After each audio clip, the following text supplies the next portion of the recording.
it had to be an extremely manoeuvrable little aeroplane, because these aircraft in the fields of Normandy had to fly from very short airstrips, often little more than fields in what were known as the bocage, the extremely tree-lined and hedge-lined fields of that particular part of northern France. And some of their fields was quite remarkable. The first American aircraft to go ashore was a Cub assigned to the 50th Armoured Field Artillery Battalion. It was the mounted one, Lieutenant Thomas K. Turner, and it was one of 2 Cubs, along with 11 Jeeps, that was on a landing craft that was making for Omaha Beach. One of those 2 Cubs was lost in the water when the landing craft was grounded, but Turner's Cub was hauled ashore onto the beach, only to be almost immediately destroyed by artillery fire. But Turner and the observer that was going to fly with him in the Cub managed to take a shelter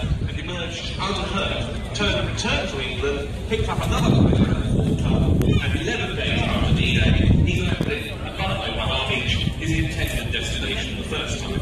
By the 8th of June 1944, more than 260 liaison aircraft, not just aircraft like this Cub, but also the largest intermediate flight extended, were operational with the US First Army in France. Initially, their progress with the artillery units through Normandy and into the rest of France at the liberation gathered pace was slow.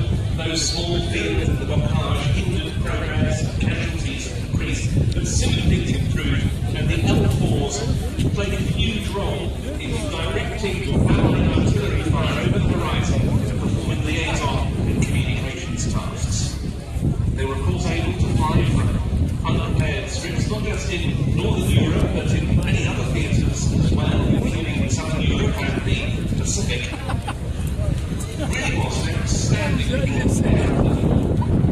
So it improved before, in civilian rounds, but it was very popular indeed, popularity that continued on in World War II.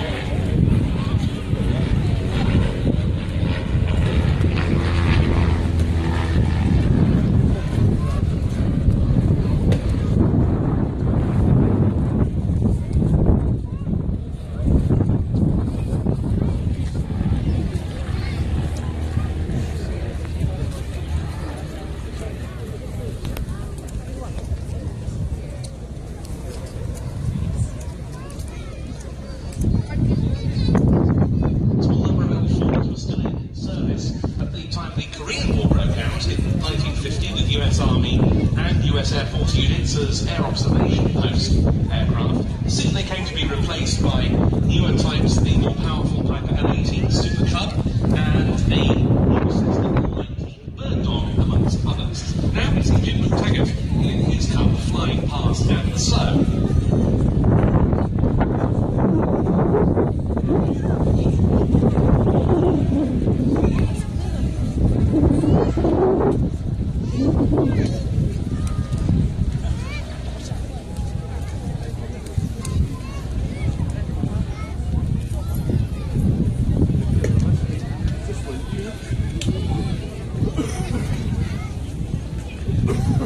Aircraft were built as a J3C 65 model, initially with a 65 horsepower engine in 1946, and since upgraded to 85 horsepower Continental power. It was owned by various private owners in the United States. Jim bought it in 1995 and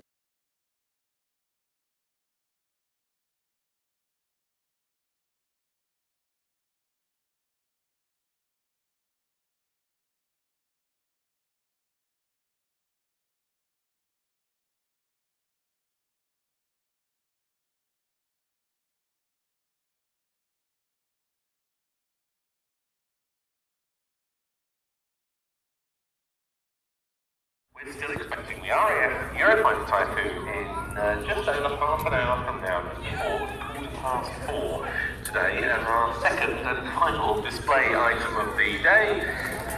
Once Flight Lieutenant Ryan Lawton is airborne and in the vicinity, we'll let you know as best we can what he plans to do.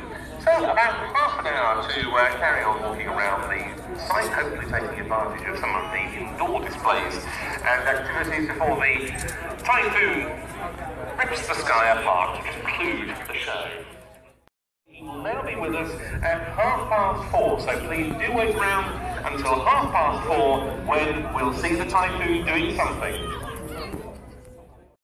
Our contact over at Newcastle Airport, that the RAF Typhoon is currently backtracking the runway there and will be airborne in 2 minutes on its way to us, ready to display at 4:30. So 30 minutes to go until the RAF Eurofighter Typhoon closes our somewhat truncated, but understandably so, flying display at Scotland's National Airshow 2017.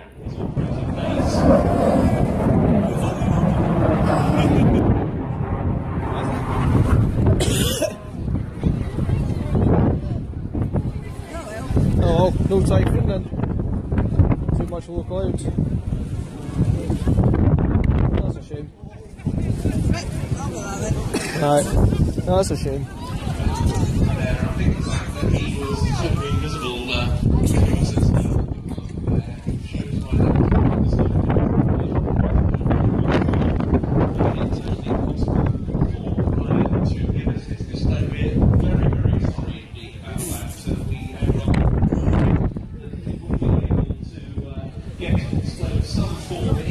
everybody tried their best to make that happen, but unfortunately with the conditions of that moment, being as they were, it was simply impossible. And so,